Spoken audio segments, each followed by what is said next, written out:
আল্লাহর নবী রাসূল সাল্লাল্লাহু আলাইহি ওয়াসাল্লাম বলছেন, আতাখাওয়াফু মিন উম্মতি, দুনিয়ার মানুষ শুনে রাখো, আমি আমার উম্মতের কয়েক শ্রেণীর মানুষকে দেখলে খুব ভয় পাই। আমি আমার উম্মতের কয়েক শ্রেণীর মানুষকে দেখে খুব ভয় পাই। এক, আইম্মাতুন মুযিল্লিন, আমার উম্মতের মধ্যে এক শ্রেণীর মানুষ যারা নিজেকে আলেম ওলামা বলে দাবি করবে, যারা নিজেরা পথভ্রষ্ট তো পথভ্রষ্ট, যত মানুষকে নিজের দিকে আকৃষ্ট করবে সব মানুষকে ভ্রষ্টতার দিকে নিয়ে যাবে। এই শ্রেণীর আলেম যারা সমাজে পথভ্রষ্টর মাধ্যমে চলাফেরা করে, যারা সমাজে ভিন্ন পথে চলাফেরা করে, এই সমস্ত আলেমকে দেখে আল্লাহর নবী ভয় পাচ্ছেন।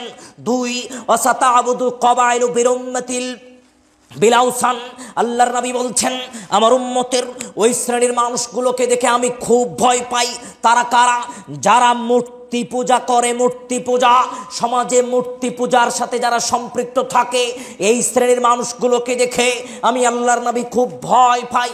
তিন, ওয়াসাতালহাকু কবাইলু বিরুম্মাতি বিল মুশরিকিন, দুনিয়ার মানুষ শোনো, আল্লাহর নবী রাসূল সাল্লাল্লাহু আলাইহি ওয়াসাল্লাম বলছেন, ওয়াসাতালহাকু কবাইলু বিরুম্মাতি বিল মুশরিকিন, আমার উম্মতের মধ্যে ওই শ্রেণীর মানুষগুলোকে দেখে আমি খুব ভয় পাই। কোন শ্রেণীর মানুষ? যারা মুশরিকের অনুসরণ করে। কোন শ্রেণীর মানুষ? যারা মুশরিকের অনুসরণ করে। যুবক, তোমার দৃষ্টি আকর্ষণ করছে, তোমাকে লক্ষ্য করে বলতে চাচ্ছি, এই যে আল্লাহর নবী বললেন যারা মুশরিকের অনুসরণ করে, যারা মুশরিকের অনুসরণ করে, এই সমস্ত মানুষকে দেখে আল্লাহর নবী ভয় পান। আপনি কি করে মুশরিকের অনুসরণ করলেন?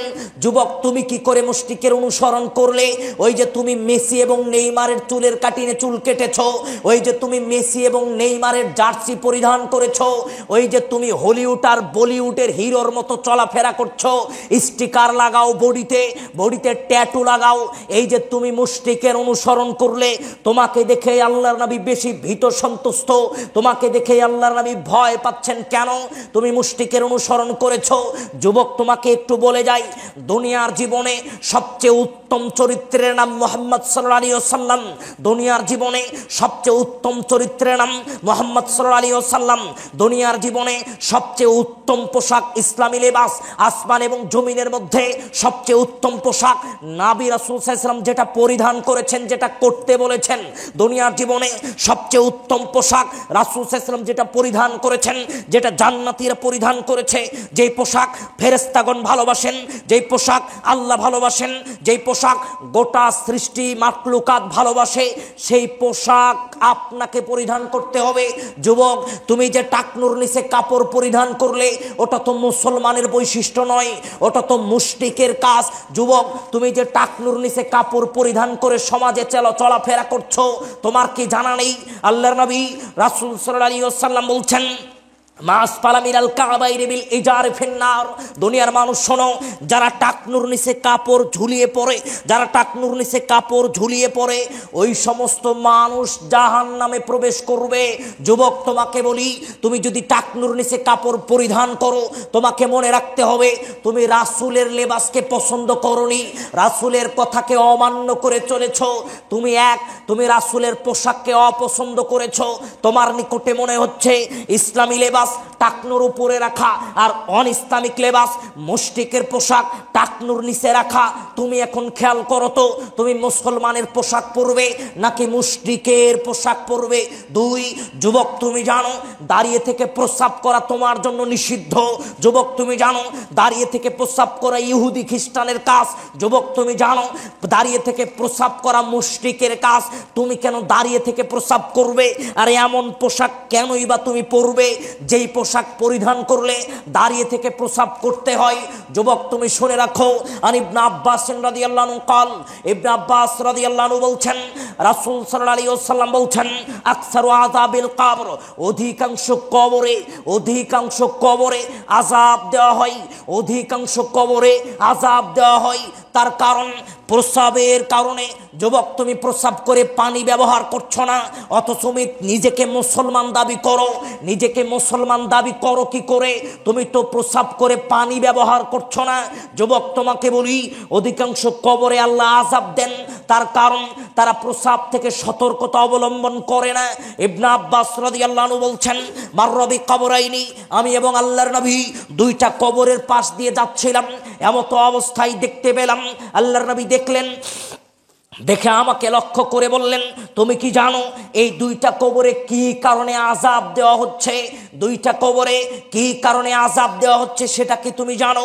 মিন কাবিরিন, দুইটা কবরে যে আযাব দেওয়া হচ্ছে তা বড় কোনো কারণে নয়। তন্মধ্যে একটি কারণ হচ্ছে প্রস্রাব থেকে অসতর্কতা অবলম্বনের জন্য সতর্কতা অবলম্বন করেনি।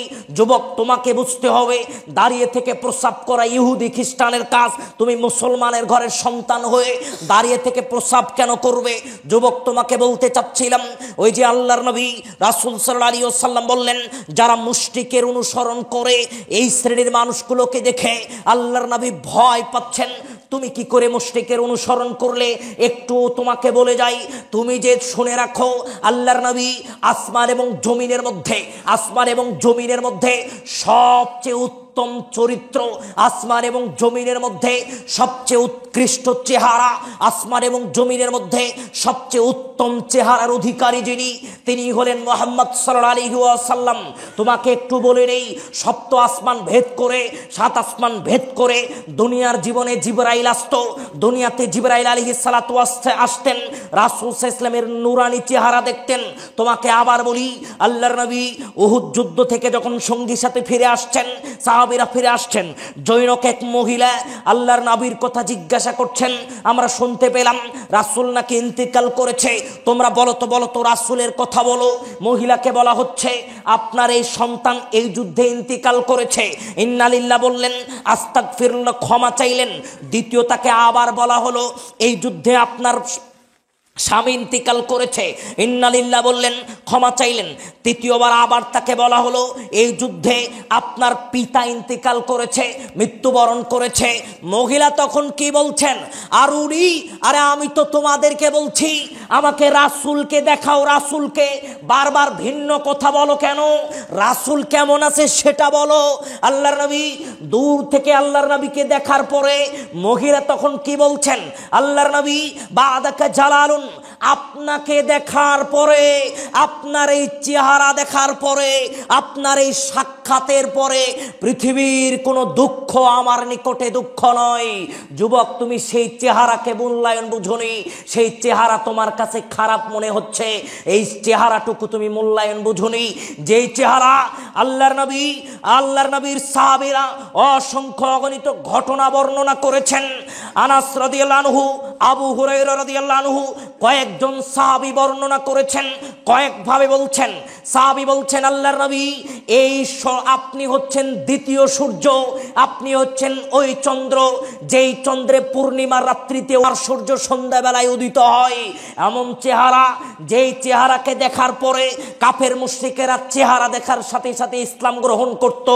এমন চেহারা, যেই চেহারা দেখার সাথে সাথেই শত্রুরা তার প্রতি ঘায়েল হয়ে যেত। এমন চেহারা, যেই চেহারা দেখার পরে শত্রুও বলতো এই চেহারা কোনোদিন মিথ্যা বলতে পারে না। তোমার নিকটে সেই চেহারা উৎকৃষ্ট নয়। তুমি হলিউড আর বলিউডের চেহারা নিতে গিয়ে তুমি রাসূলের চেহারার উপরে বিলেট বাজাও কি করে? তোমার বুক কি কাঁপে না? মুসলমানের সন্তানের বুক কাঁপে না রাসূলের চেহারার উপরে ব্লেড বাজাতে গিয়ে? আপনি বলিউড আর হলিউডের হিরো হতে গিয়ে উৎকৃষ্ট চেহারাকে অপমান করছেন। যুবক, তুমি শুনে রাখো, বলিউড আর হলিউডের নষ্টা চরিত্রের মানুষগুলোকে অনুসরণ করতে গিয়ে তুমি হারিয়ে ফেলছো এমন মানুষের চরিত্র, হারিয়ে ফেলছো এমন মানুষের চেহারা, যেই চেহারাটুকুর মূল্যায়ন, যেই চেহারাকে স্বয়ং আল্লাহ রাব্বুল আলামিন পছন্দ করতেন, যেই চেহারাকে পছন্দ করতেন ফেরেশতারা, যেই চেহারাকে পছন্দ করতেন জান্নাতি মানুষগুলো, তোমার নিকটে সেই চেহারা সুন্দর চেহারা নয়। তুমি ভিন্ন কিছু চেহারা নিজের উপরে ছাপাতে চাও। তোমাকে বলে যাই, তুমি যেই চেহারা হলিউড আর বলিউডের হিরো হতে যাচ্ছ, তোমাকে মনে রাখতে হবে জান্নাতি মানুষগুলোর চেহারা যেমন, তেমন তোমাকে হতে হবে। জান্নাতি মানুষ যারা দুনিয়াতে ঘোষণাপ্রাপ্ত হয়েছিল তাদের চেহারা অনুযায়ী তোমার চেহারা হতে হবে। আপনাকে বলার চেষ্টা করছিলাম, রাসূল সাল্লাল্লাহু আলাইহি ওয়াসাল্লাম হারাম। রাসূল সাল্লাল্লাহু আলাইহি ওয়াসাল্লাম বলছেন ওয়াসাতালহাকু কাবাইলু বিল উম্মতি বিল মুশরিকিন, আমার উম্মতের মানুষেরা মুশরিকের অনুসরণ করবে, আমার উম্মতের মানুষেরা মুশরিকের অনুসরণ করবে। এই কথাটুকুই আপনাকে বোঝাতে চাচ্ছিলাম। আপনি এমন বৈশিষ্ট্য নিজের মধ্যে নিয়ে আসিয়েন না যেই বৈশিষ্ট্য মুশরিকের অনুসরণ করা হয়। এই যে আম্মিজান আপনাকে বলে যাই, এই যে আম্মিজান আপনাকে বলে যাই, টিকটক আর লাইকের ভিডিওর আন্ডারে পড়ে, টিকটক আর লাইকের কাছে পড়ে, টিকটক আর লাইকের আকৃষ্টতায় আপনি আপনার চরিত্রকে বিক্রি করলেন কেন? আরে আপনি তো পৃথিবীর সবচেয়ে দামি সম্পদ, আরে আপনি তো পৃথিবীর সবচেয়ে দামি সম্পদ। পৃথিবীতে আসমান এবং জমিনের মধ্যে, আসমান এবং জমিনের সব সম্পদকে যদি এক পাল্লায় দেওয়া হয়, আসমান এবং জমিনের মধ্যে সব সম্পদকে যদি এক পাল্লায় দেওয়া হয়, আম্মিজান আপনার সমপরিমাণ হবে না, আপনার ওজনটা বেশি থাকবে। আল্লাহর নবী বলছেন আদ-দুনিয়া মালউনুন ওয়া মালউনুন ওয়া মা ফিহা, গোটা দুনিয়াটাই হচ্ছে মূল্যবান সম্পদ, গোটা দুনিয়াটাই হচ্ছে মূল্যবান সম্পদ। আর এই গোটা দুনিয়ার ভিতরে সবচেয়ে দামি, সবচেয়ে মূল্যবান সম্পদ, সবচেয়ে দামি, সবচেয়ে মূল্যবান সম্পদ আল মারওয়াতুস সালিহা, সতী সাধবী নারী। আম্মিজান আপনি যে লাইকি আর টিকটকের, আপনি লাইকি আর টিকটকের আকৃষ্টতায় পাত্তাই পরে আপনি আপনার কম মূল্যে, স্বল্প মূল্যে, দুনিয়ার এই সামান্যতার মূল্য দিয়ে আপনি আপনার চরিত্রকে বিক্রি করছেন কেন? আরে আপনাকে মনে রাখতে হবে পৃথিবীর এমন কোনো সম্পদ নেই যা আপনার চরিত্রকে ক্রয় করতে পারে। আপনি তো সেই চরিত্র, যেই চরিত্র জান্নাতি চরিত্র হতে হবে, আপনি তো সেই চরিত্র নেবেন নিজের মধ্যে, যেই চরিত্র জান্নাতি চরিত্র হবে। টিকটক আর লাইকের পাত্তাই পরে নিজের দেহ বিক্রি করে খাচ্ছেন আপনি। আপনাকে বুঝতে হবে আপনার এই দেহ সেই দিন যদি জটিল কঠিন পরিবেশ পরিস্থিতিতে অবস্থান করে, তাহলে আপনার পরিবেশটা সেই দিন হবে সবচেয়ে জটিল, সবচেয়ে কঠিন। আমি আপনাকে আজকের সংক্ষিপ্ত আলোচনায় যেটা বোঝাতে চাইলাম, তার এক, গান বাজনা বাদ্যযন্ত্র কাছ থেকে আপনাকে ফিরে আসতে হবে। বিশেষ করে যুবক কিশোর, তোমাকে ফিরে আসতে হবে গান বাজনার বাদ্যযন্ত্রের আড্ডা থেকে, তোমাকে ফিরে আসতে হবে। কেন? তুমি মুসলমানের ঘরের সন্তান। দুই, তোমাকে ফিরে আসতে হবে নেশাদার দ্রব্য পান করা থেকে। তুমি এটা মনে করিও না তোমার 18 বছর বয়স হয়েছে, স্টুডেন্টদের সাথে, তোমার ফ্রেন্ডদের সাথে যদি বিড়ি সিগারেট না খাও, তোমাকে তাহলে তোমার ফ্রেন্ডরা গ্রহণই করবে না, তোমার ফ্রেন্ডরা তোমাকে পাত্তাই দিচ্ছে না। তোমাকে মনে রাখতে হবে তোমার চরিত্র যেন এমন চরিত্রের সাথে মিশে না যায়, তোমার চরিত্র যেন এমন চরিত্রের সাথে মিশে না যায় যেই চরিত্রগুলো নিকৃষ্ট চরিত্র। তোমার চরিত্র যেন এমন চরিত্রের সাথে মিশে না যায় যেই চরিত্র নিকৃষ্ট চরিত্র। ওয়া আখির দাওয়ানা আলহামদুলিল্লাহি রাব্বিল আলামিন। আসসালামু আলাইকুম ওয়া রাহমাতুল্লাহ।